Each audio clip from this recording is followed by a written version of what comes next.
Regardez la réaction de Marquinhos. On voit Gabriel qui rate le dernier penalty, le dernier tir au but d'Arsenal. Et donc Arsenal perd la finale de l'EDC et le PSG la remporte. Donc tous les joueurs du PSG fêtent, tout le staff du PSG fête. Et c'est logique. Mais Marquinhos, joueur brésilien, il voit quoi? Son coéquipier, son partenaire de la charnière centrale du Brésil être dégoûté, être en larmes, et il va le réconforter. En tant que capitaine, il doit lui dire quoi? Bon, c'est pas exactement ce qu'il lui dit, mais probablement, il y a une Coupe du Monde. Et avec l'objectif de gagner la 6e étoile brésilienne.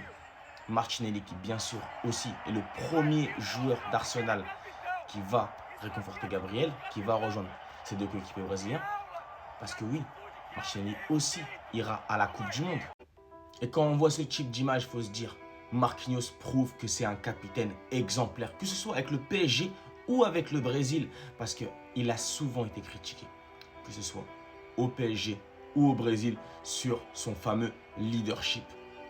Je suis désolé, il est extrêmement sous-coté. Extrêmement sous-coté.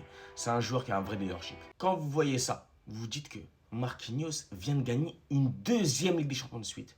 Et la première réaction qu'il a, ce n'est pas de célébrer, c'est d'aller soutenir son compatriote, son coéquipier en sélection. C'est magique, c'est magnifique.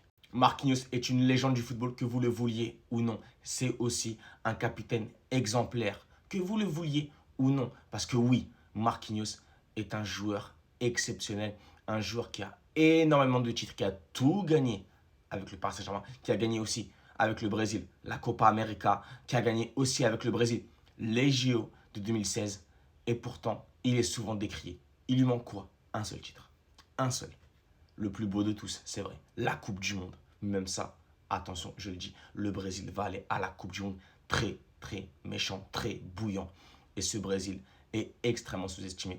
Et quand vous sous-estimez la plus grande sélection de l'histoire du football, parce que oui, c'est la seule sélection qui a 5 étoiles jusqu'à présent, et pas des étoiles de Coupe continentale, mais des étoiles de Coupe du Monde, eh bien, attention, ça peut être très dangereux. Donnez votre avis, commentez, débattez, surtout abonnez-vous.